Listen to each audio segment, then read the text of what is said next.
Good afternoon, everyone. Thank you for joining us. This is Anthony Valeri, Director of Investment Management. Today I'm joined by Chris Considine, Director of Wealth Planning, and we will provide a market update, and then Chris will jump on and provide a financial planning update with the recently announced CARES Act. This presentation will be recorded, so you'll be able to view it in the future as well. Let us go ahead and get started here.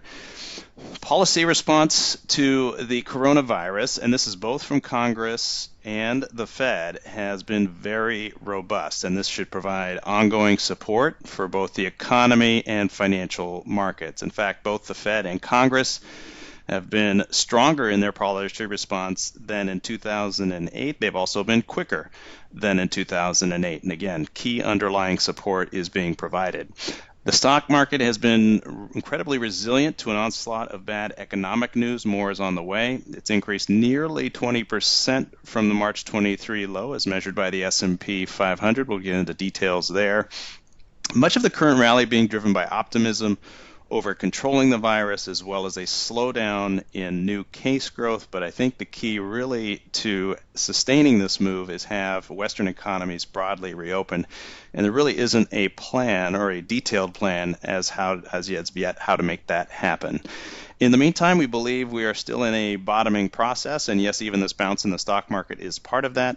Like 2011, 2015, 16, and 2018, we believe this difficult period will pass in time, could be a few weeks to a few months. In the meantime, we do recommend investors remain committed to a disciplined investment strategy.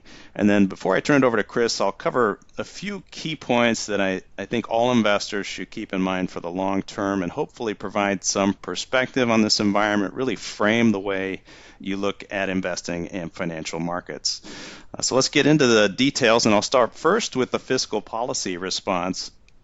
In terms of the stimulus, in the U.S., it's about 10% of GDP.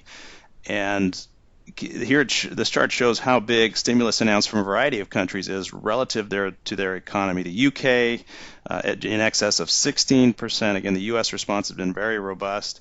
To put it in context, in 2009, the Obama administration put in stimulus that was 5.5% of GDP. And just yesterday, Japan announced stimulus that would be roughly 20% of GDP. So governments around the world are responding forcefully to help provide key support for their economies. We think that is needed. And while it won't offset or stop a recession, it can certainly cushion the blow. So governments around the world responding forcefully. And I talked about the Fed. The Fed has also been incredibly strong in their response. They've done a number of things, from an emergency rate cut where they lowered rates 1% and actually a total of 1.5 percentage points in March, to announcing bond purchases as well as an alphabet soup of lending facilities to make sure that financial markets continue to function properly. One way to frame that is to view the amount or dollar amount of bond purchases for each round of QE or quantitative easing. The dark blue line shows the QE1 in 2008 once it was announced, and you can see that it started slowly and how that line moves gradually to the right.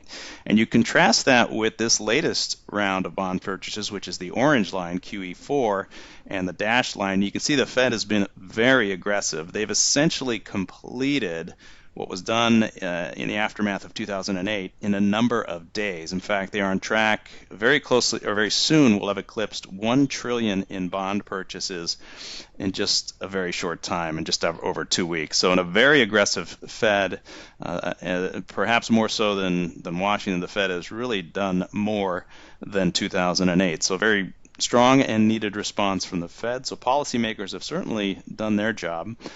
In terms of the virus, case growth is slowing. That is a positive. The red line on this chart shows China, and you can see how the number of new cases is flattened out. In China, they basically have very minimal new cases. South Korea is another country that has managed to flatten the curve, as the common terminology goes. And you can see globally, including the U.S. in the dark blue line, you're starting to bend the curves here, and that's very important to stop that new case growth. However, just today in Wuhan, China did reopen after 76 days of being on lockdown. And the key there was to really have almost zero case growth for 3 to 4 weeks before they reopen the economy. We're a long ways from that. Case growth has certainly slowed globally. It's in the mid-single-digit growth rate. Only the UK is seeing growth in excess of 10%. So social distancing is working around the globe, but we still have to get that case growth down to almost zero to really be able to open up the economy again. So we still need a plan there, still need to make progress. It is encouraging to see a slowdown in case growth, but in the meantime, we don't have that plan to exit the social distancing restrictions. So that is needed. That optimism about the case growth is really pushing the stock market higher. It's been a key tailwind, as well as some of the actions from lawmakers and policymakers. You can see the bounce here in the equity market up again today, coming close to that blue line, which is a 50% retracement off the low. That is often a near-term target for these sort of bounces after a sharp, violent sell-off. Could go a little higher. I think at least my expectation is about 2,800 to 2,900 as to where this rally might go before another period of consolidation ensues. But just as sharp and violent as the pullback was and had priced in a lot of bad news, even some modest optimism can help the stock market bounce. So it's been a pretty good bounce. We don't think that this is a signal that the bear market is over. It's an encouraging sign. But again, this is sort of a typical reaction that you see after a sell-off. So hoping to provide some context there. Would not be surprised to see additional consolidation or contraction even after this move. And let's just putting it into context that how this move is common. If you go back in history to all of the bear markets after World War II, and you can see them all here, they're kind of rare. The maximum decline is listed in the maximum drawdown column, and you can see on average that from peak to trough, the market is down 36%. The current episode, the maximum is 34%, so pretty much in line with the average decline. Some have been worse, some have been not quite as severe. The bounce back is about 19%, so very close to that 20% mark, and it's slightly above average. But you can see that on average, a 14% bounce up off the lows is very common during bear markets. So following the typical pattern so far, I think more is needed to show that the markets are ready to have more of a durable bottom in place, but encouraging signs. But again, this so far is normal behavior during a bear market. In terms of valuations, after yesterday's move, the PE ratio, which is the most common way to measure valuations, is in the just north of 15, about 15.5, as you can see on this chart here. The higher the PE ratio, the less attractive the valuations on stocks, and conversely, the lower it is, the more attractive. In late March, this PE ratio is down in the 13 range, not far off the lows witnessed in 2008 and 2011. So certainly a cheap valuation, but less so given this bounce. And it's hard to get overly excited about the current valuation, even though it is more attractive than history, as referenced by that gray horizontal line. But so it's another reason why we expect some additional consolidation. We just don't have the clarity on corporate profits or the potential extent of this downturn. So another reason why we think the market is due for some consolidation, and we still have, I think, more time before this pullback is ultimately over with. So that's where we stand on valuations. One encouraging sign, though, is if you look at valuations relative to bonds, they're about as good as they've ever been. And in the post-2008 world, it's important to measure the attractiveness of stocks relative to high-quality bonds. And the one way to do that is using what we call the Fed model, which looks at corporate profits divided by the index divided by the equity index, say the S&P 500. And you get what's called an earnings yield, and then you compare that to the yield of the 10-year Treasury. The bigger that gap is, the more attractive stocks are, and vice versa. And you can see that the weakness in the stock market has made this Fed model put stocks at probably its most attractive level since 2008 and also 2011. So some of the most attractive valuations relative to bonds that we've seen in a long, long time. So if you're a long-term investor, certainly stocks look more attractive here, and I think that's helping in the recent bounce as well. So if you have a long-term view, I think this is a very important one to keep in mind. One thing that we do need to see more of in terms of having putting a lasting low in place would be to see more risk-taking develop in the market. And one way to measure that is consumer discretionary stocks versus the performance of consumer staples, which are more defensive in nature. A declining line means that the defensive sectors are outperforming. Conversely, if a rising line means that investors are going back into consumer discretionary stocks, which benefit from an expanding economy. And although we saw initial bounce back in mid-March, that faded and has begun to resume a couple of days here of consumer discretionary outperforming consumer staples. Would like to see this last a bit longer to give this market a little bit more in the way of legs to run, but again, need to see more risk-taking to put a lasting bottom in place. So it's starting, and you're also starting to see some improvement in high yields, and I think this is important because high yield bonds typically is bottom or firm out before the equity market does. And after the average yield spread eclipsed 10%, which was higher than the prior peak in 2016, but well below the 20% we saw in 2008, you're starting to see those yield spreads contract a little bit, which means a declining risk premium and higher high yield bond prices. So this is a start. It's encouraging, especially if you're using high yield as sort of an early indicator of improvement or more improvement coming to the stock market, but still value to be had, I think, longer term in high yield at current spread levels, and some modest improvement in the high yield market.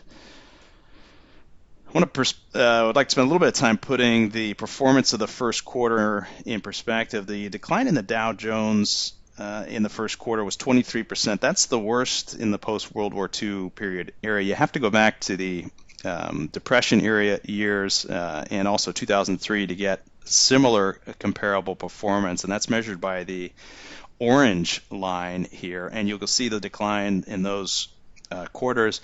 The interesting note here is that not all of them are positive 1 year later, which is the darker blue line, but the average performance 1 year following the 10 worst quarters was 10.5%, so a pretty good number 1 year out after a tough quarter. So keep that in mind after what has been a very difficult first quarter for investors to bear through. And if you use the S&P 500, a little different story there in terms of the 10 worst. The first quarter of 2020 was the 5th worst all time. Here again, if you look at what does the market do 1 and 2 quarters past that, and then subsequently what is the gain 1 year after, and you can see that the data is pretty good overall.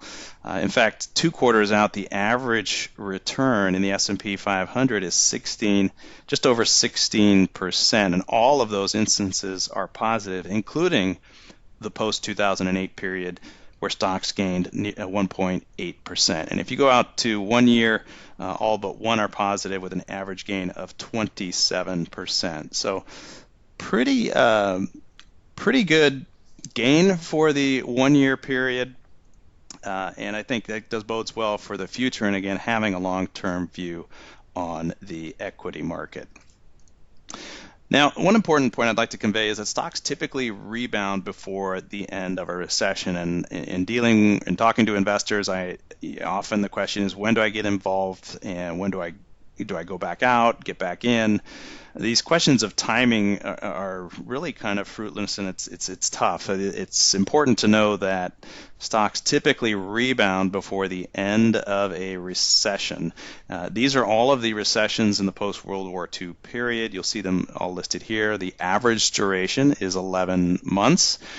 And on average, with the exception of one case, the stock market bottoms ahead of the end of recession. In fact, the average is that the stock market bottoms 4 months before the end of a recession.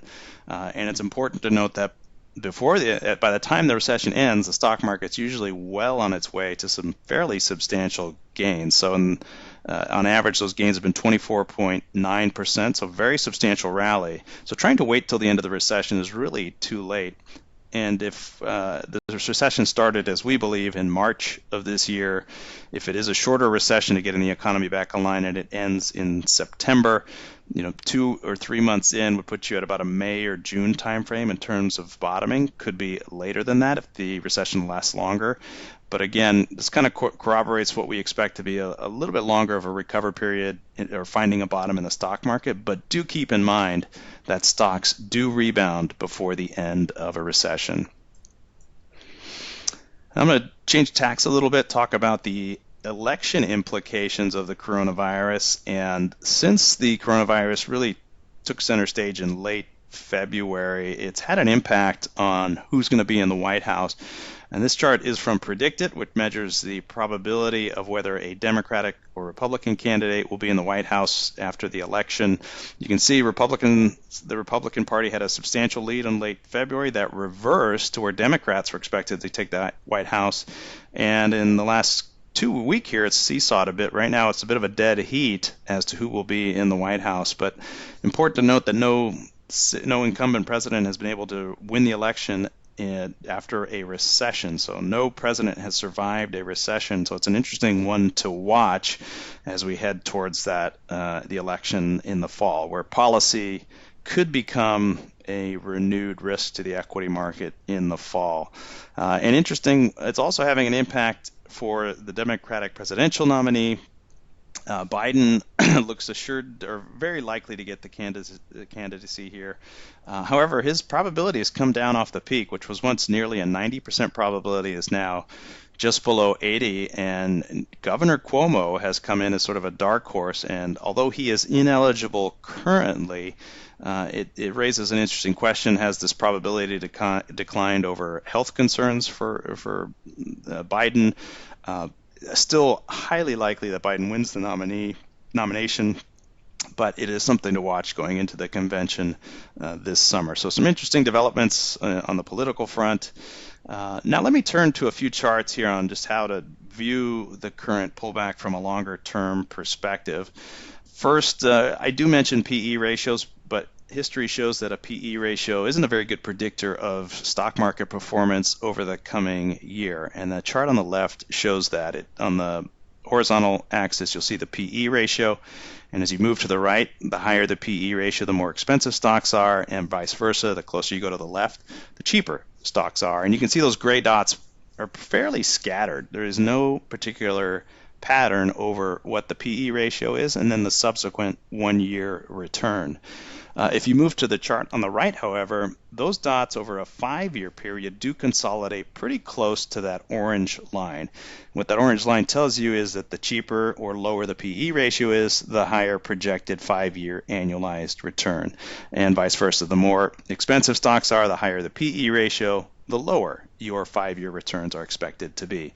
And at its PE ratio at the end of March, this past concluded quarter, that PE ratio is about 15.5. That corroborates with about an 8 to 9% forward return on the S&P 500. So valuations at the current levels or at the end of March suggested of much improved returns, certainly higher than about the 4 to 6% we expected this year.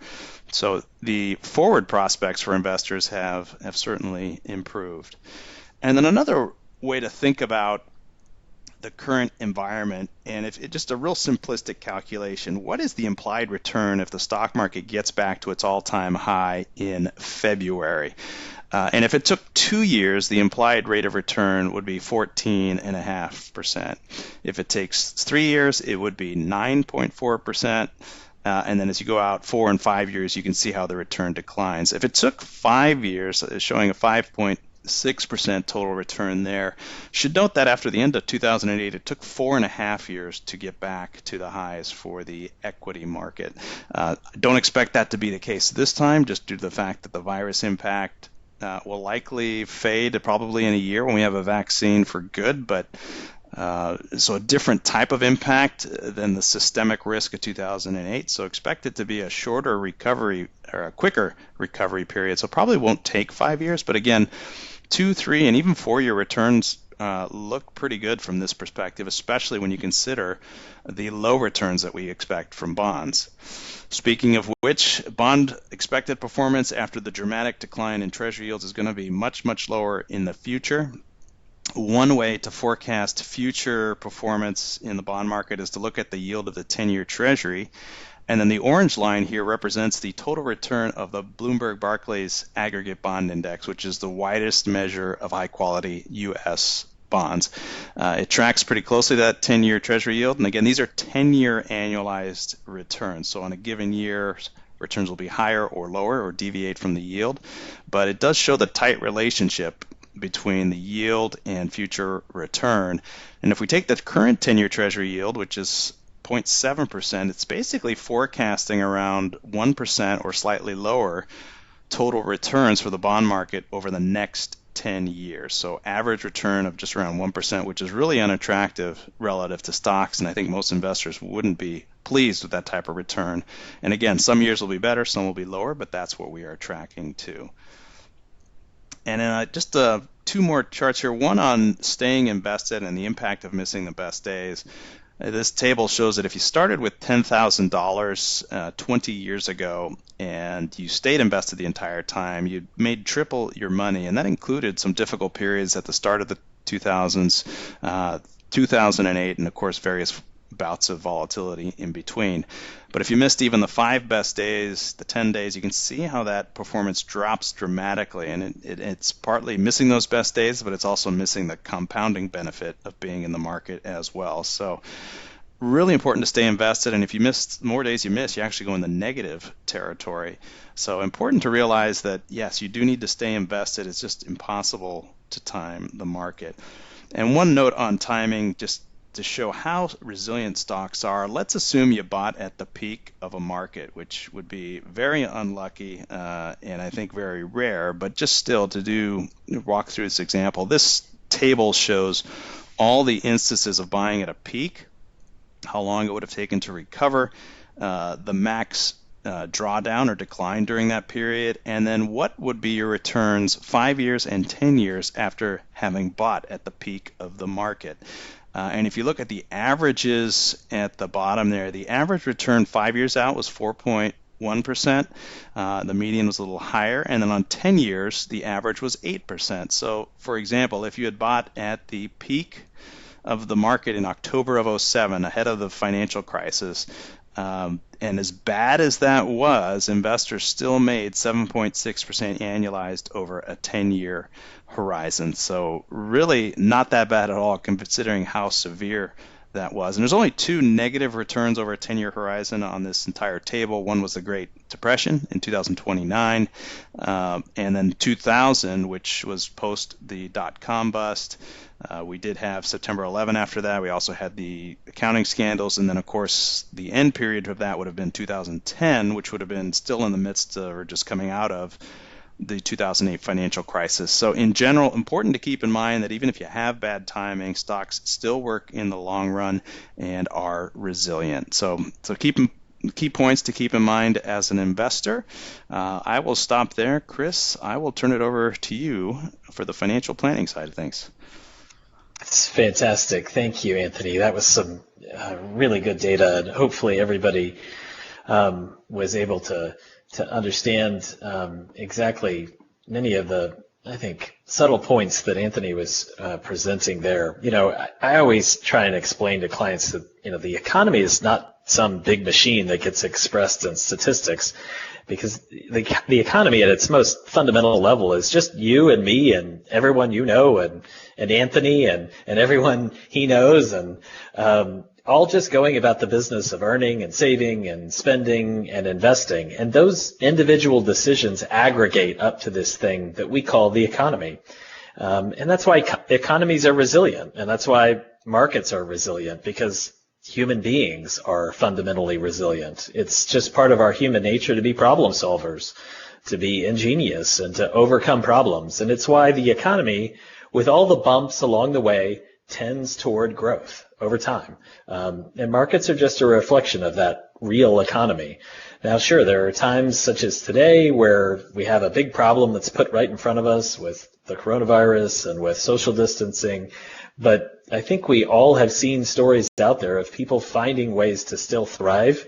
And you take that little bit of thriving and you put it in conjunction with the fact that we're social beings and we start explaining, hey, look, I'm doing this, you're doing this, you wind up with a lot of people figuring out how to be able to tackle this problem. And, again, it's probably going to take us a little bit of time, but it's something that, we have a lot of confidence in, that over the long period, our resilience as human beings is going to ultimately win the day.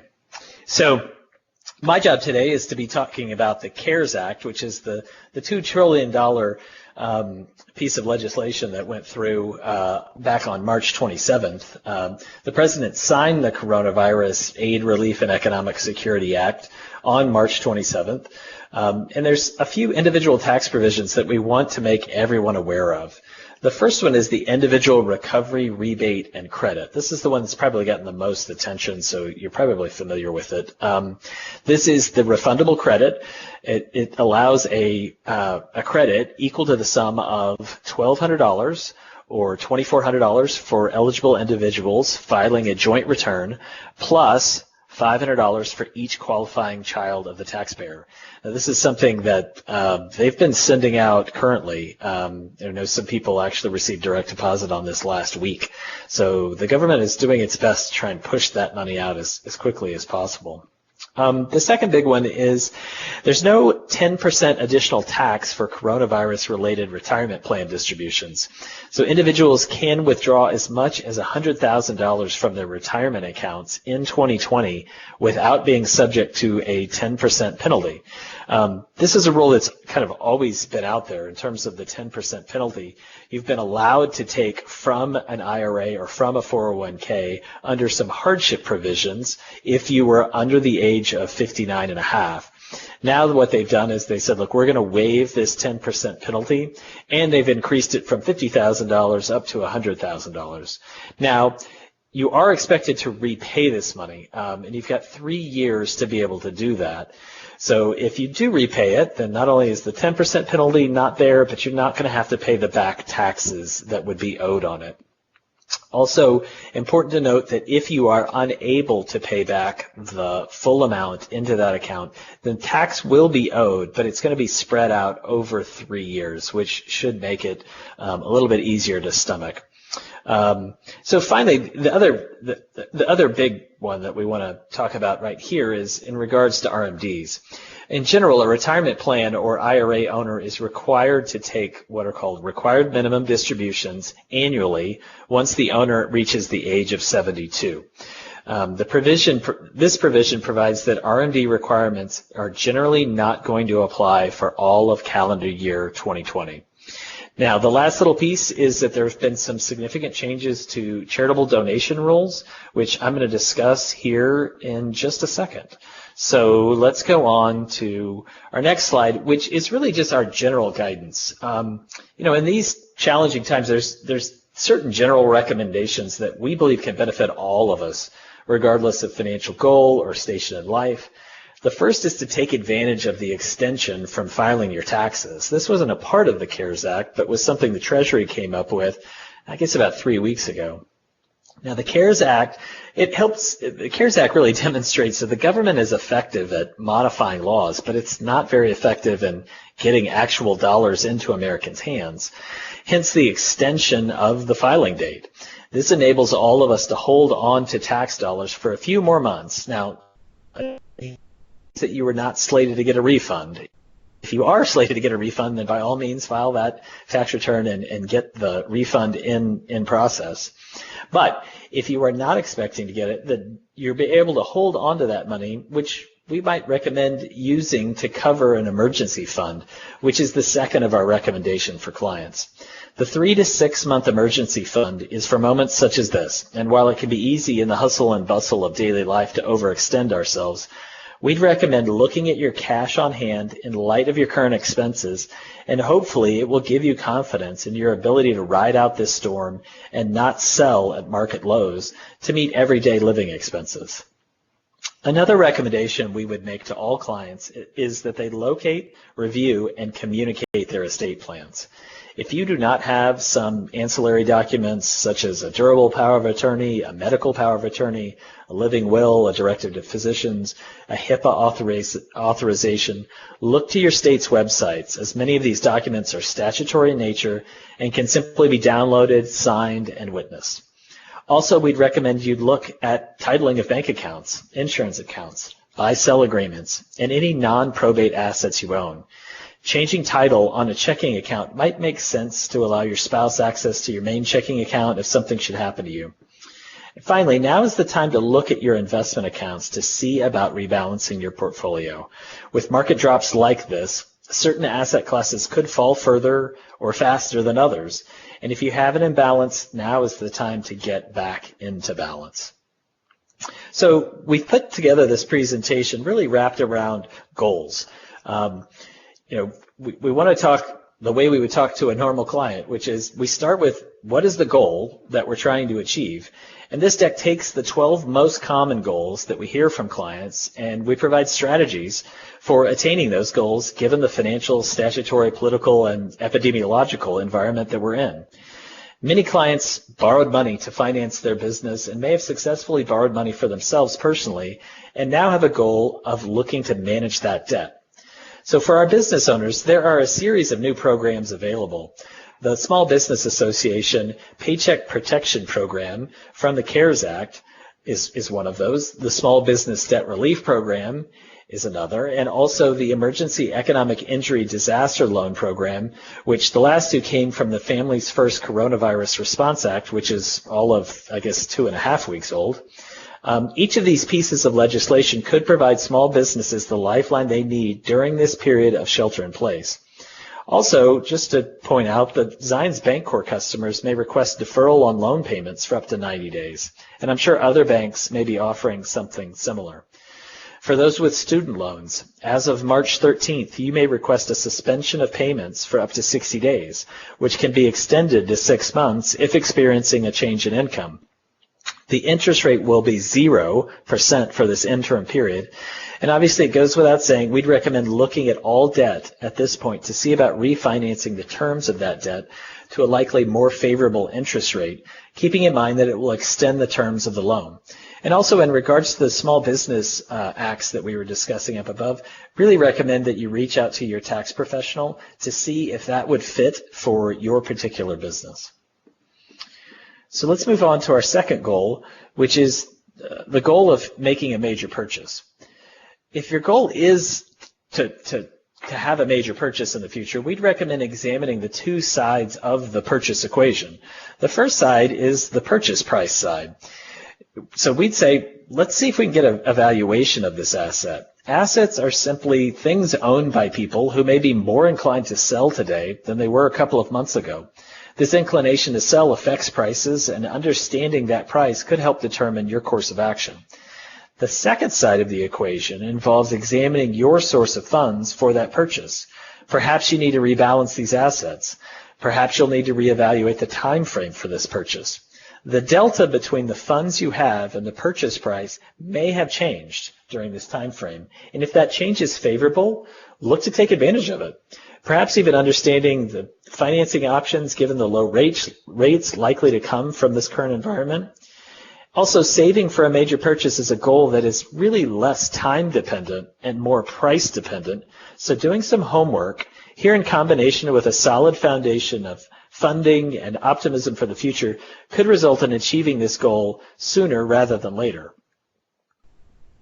So our next goal is saving for retirement. Now, arguably, this is the goal that we work the most with. And much like the saving for a large purchase goal, not all news is discouraging on this front. First, market conditions are such that if you missed out on the market run-up over the past 5 to 10 years, you can get in at equity values not seen in a decade with a very attractive price-to-earnings ratio, as Anthony just detailed for us. This opportunity allows savers to make up for lost time. And we'd encourage at least the continuation of retirement plan deferrals up to the company match, assuming your employer provides such a match. These matching dollars are free money, and failure to defer into the account relinquishes your ability to capture that free money. The IRS has also extended the timing of when you can contribute to an IRA. The new date for a 2019 IRA contribution has now been pushed back to July 15th of 2020. So you can make an IRA contribution for tax year 2019 and for tax year 2020 today at today's market prices, which we think will pay off assuming your retirement is more than 5 years away. If you're 50 years or older and you have the means to do so, you are allowed to make catch-up contributions to your qualified plans, again in an attempt to make up for lost time. And again, those contributions can be buying into a market at an attractive price. We do counsel courage for this next point, and that is to look at your employer-sponsored retirement plan, or really look at whichever account you have kind of earmarked to the side for your retirement. I know the value of it might frustrate you, but we want you to look at it for three main things. First, look to see if you need to rebalance this portfolio. If you don't know what the right balance is, reach out to a wealth advisor for help with this. Secondly, look to see how much company stock you have within these accounts. Some commentators have said that 20% of employees with employer-sponsored retirement accounts have single stock positions within their qualified accounts, and they don't even know about it. Diversification is really the only solve to market volatility, and too much company stock can make this experience even more volatile. Finally, if possible, now is the time to challenge yourself to increase your contributions to qualified accounts. It may seem counterintuitive, but the silver lining to the excess selling is that your retirement goal can get back on track if you have the discipline to ignore the noise and focus on the goal. Our next goal is supporting a cause.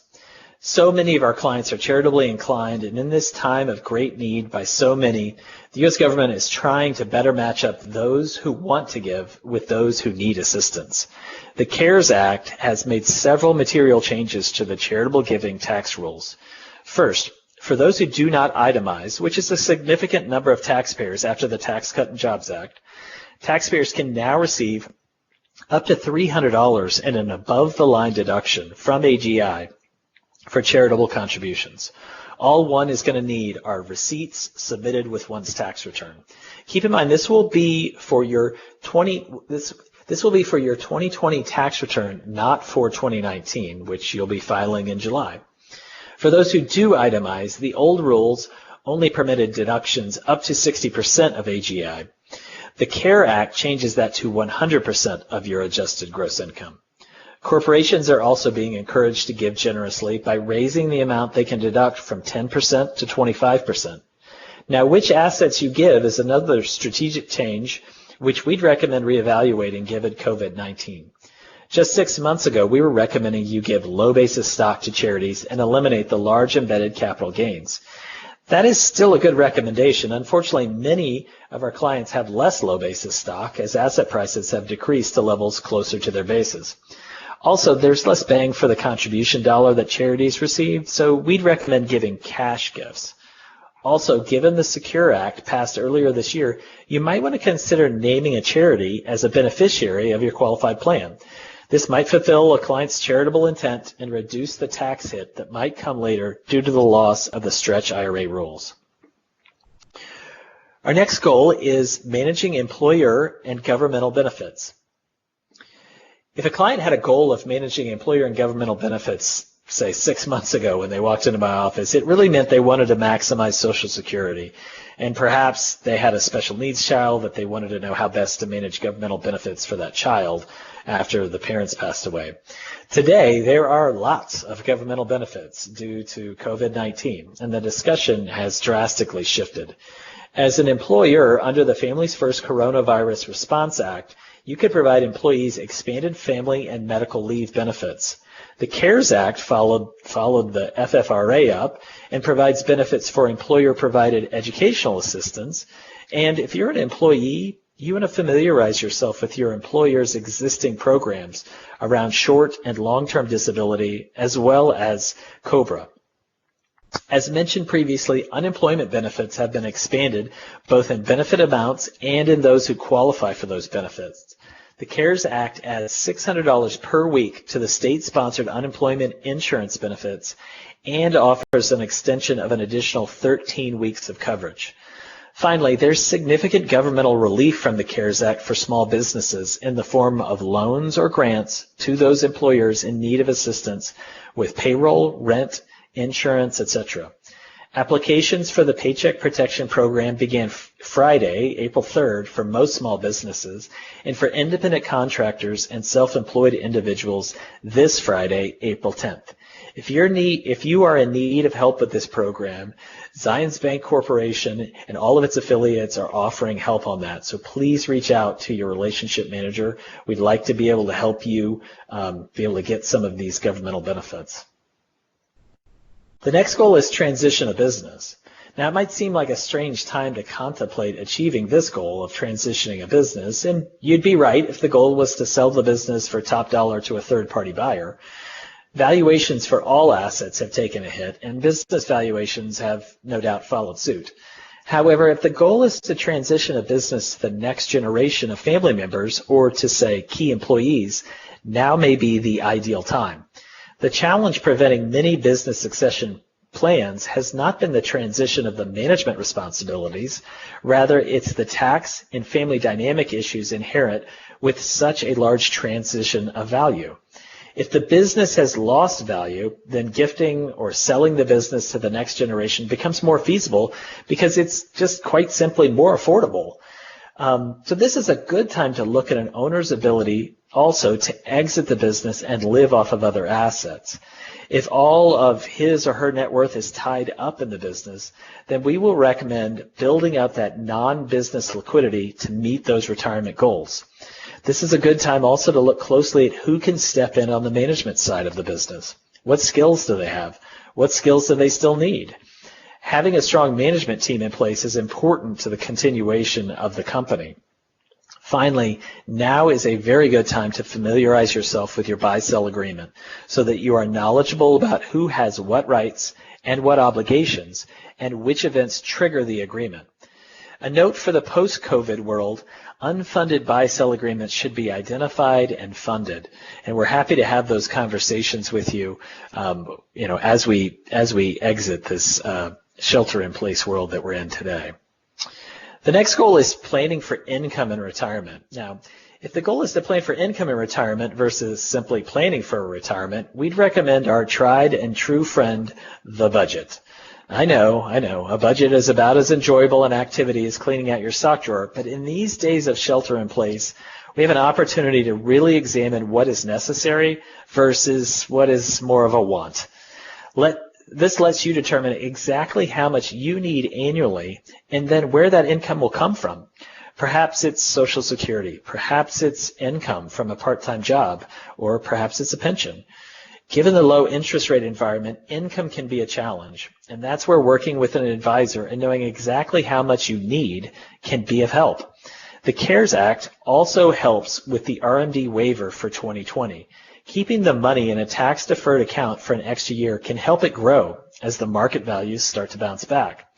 If you're not yet retired and concerned about income in retirement, consider a Roth conversion. This is a technique that we've advocated for a while now, but for very different reasons. The most recent reason being the Secure Act passed in December of last year. But let's just do a quick recap. The key difference between a Roth and traditional IRAs lies in the timing of their tax advantages. With traditional IRAs, you deduct contributions now and pay taxes on withdrawals later, presumably in retirement when your adjusted gross income is lower and you're in a lower tax bracket than in years where you are still working. With Roth IRAs, you pay taxes on contributions now and get tax-free withdrawals later. The main reason investors have hesitated to do a Roth conversion has been the tax payable upon conversion, which is simply the spread between an asset's current value and what you paid for that asset. Given the market decline, this spread has narrowed, and thus so has the taxable gain. So let's go to the next goal, which is to support children, parents, or others. Now, supporting children, parents, or others is another goal that has probably moved up clients' priority lists, and we'd recommend starting first with yourself. Here we recommend establishing a mechanism for continued family support in the event of disability or premature death. Last week, we recommended getting your hands on wills, trusts, or ancillary documents. That recommendation still holds, but we would also add that you verify titling and beneficiary designations for all of your accounts. Also look at current sources of income to see what heirs or surviving spouses could receive from these sources if you passed away. If there's a shortfall, then speak with an advisor about insurance options to cover gaps that may be in existence.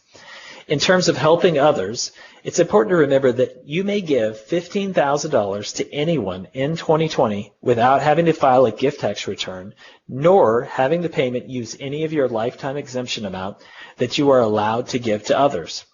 Excluded from this $15,000 are any amounts paid directly to a medical care provider or to a qualifying educational institution.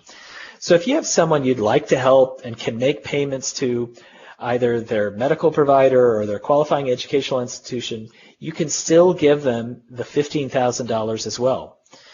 Also, above and beyond these ways of helping someone, we each have $11,580,000 of gift tax and or estate tax exemption that you can give during life, but you will need to file a gift tax return for gifts that are above and beyond that $15,000. Finally, don't wait on gifting, as there are look-back provisions for deathbed gifts, which could invalidate gifts made too close to the date of death. Our next goal is defining our estate goals. If the goal is to define the estate goals, now is the perfect time to look at what you own, where it's currently slated to go upon your passing, and determine if this is still in accordance with your wishes. There is so much of this world that you can't control. Through the use of estate planning tools, you can take control of something that will bring you peace of mind. If you're still struggling with determining who should receive what and under what conditions, please reach out to your wealth management team. We're happy to help you work through this goal. If you already have an estate plan, review it, as your net worth might have changed, and thus you might want to reevaluate who gets how much. Also look closely at your family situation. Are beneficiaries or fiduciaries still alive and still capable of serving? We've seen many documents naming now elderly parents or elderly in-laws as fiduciaries, and they may no longer be the best choice for fulfilling these important duties. Finally, given all the new tax laws we've had in the past, month, you have new opportunities for transferring more in wealth today than at any other time in history. So keep in mind the guidance from before. Now is the time to communicate the plan to family members, beneficiaries, and trustees to ensure all understand your intentions and verify fiduciaries' willingness to serve. Our next goal is planning for the unexpected. Some clients come into my office and say, I feel good about where I am today, but I'm concerned about those black swan events that could derail me financially. Well, to those clients, I say, today is the day. COVID-19 has shaken many of our beliefs about the future and our own mortality. Again, we'd recommend, just as before, to locate all of the estate documents. If you can't put your hands on some of those documents, again, you can download those from state websites. Also consider adding a spouse as a joint owner of perhaps your main individual bank account in case your surviving spouse needs access to cash in an emergency. Also, the probate process is likely to be slowed with excess demand of the probate system, so revocable trusts might offer a new advantage over wills in the upcoming post-COVID world. Besides preparing yourself and family from unexpected issues related to the virus, we would also recommend preparing yourself for an unexpected loss of income. As the past 3 unemployment reports demonstrated, there are a lot of people out of work. And while the hope is the CARES Act will stem the tide of these layoffs, we should prepare for the possibility. Again, a safety net of 3 to 6 months of expenses should be created or maintained, with the creation of this possibly coming from a CARES Act provision allowing for the expansion of legitimate distributions from a qualified plan. The Act, as we've discussed, now allows up to $100,000 of hardship distribution from an IRA or qualified plan, which includes a 401k, and this hardship distribution will be free of the usual 10% penalty for withdrawals before age 59 and a half, and it will be tax-free if the money is paid back within 3 years. If you can't pay it back within 3 years, the IRS will allow you to pay the taxes back over a 3-year period. Our last two goals. The first one is the funding of educational goals. If the goal is to fund educational goals, we'd recommend looking at these through a short-term and a long-term lens. In the short term, we'd recommend paying for educational expenses with cash instead of tapping into depressed educational savings plans. Let those accounts come back to parity before using. And speaking of those accounts, just as with your investment accounts, you want to look at them and make sure they're invested in alignment with your goals. Rebalance as necessary. From the long-term lens, now is a great time to establish or fund a 529 plan. If resources permit, even consider superfunding a 529 plan with up to 5 years of annual gift tax contributions in 1 year here in 2020 to a 529 plan. That means you can gift up to $75,000 into a 529 plan, which, depending upon the length of time the account will be invested, could fully fund most educational goals. So our last goal, and that's investing for the future. For those of us who've lived through several of these periods of market turmoil, we can only say we understand the anxiety and frustration that comes during these times. We understand them because, we're investors too, and we feel the same frustration and anxiety. But with this anxiety comes an energy and a desire to quote, do something. However, these are the times when focus pays off. Investments made in depressed markets yield outsized returns, but it takes courage to make those investments. And it takes courage combined with fortitude to stay in rocky markets such as these. But you've invested for tomorrow. You've invested not for tomorrow, but for your future self. And the best place to achieve inflation-beating, risk-adjusted returns is through a fully diversified portfolio invested over a long period of time. Being inside of a qualified plan or a 529 plan also doesn't hurt. So rebalance your portfolio if it's gotten too heavy in any given asset class. Ask an advisor for help in this process of rebalancing, but stay focused on the goal and the math that says the course you are taking is the right one. And we always encourage our clients, live in your dreams and not in your fears. With that, Anthony, I will turn it back over to you. All right, Chris, thanks very much. And again, thank you all for joining our webinar today. We look forward to speaking to you again soon. We will continue our communications throughout this period of lots of regulatory and legislative change as well as market volatility. So thank you again, and we'll be in contact with you again shortly. Thank you.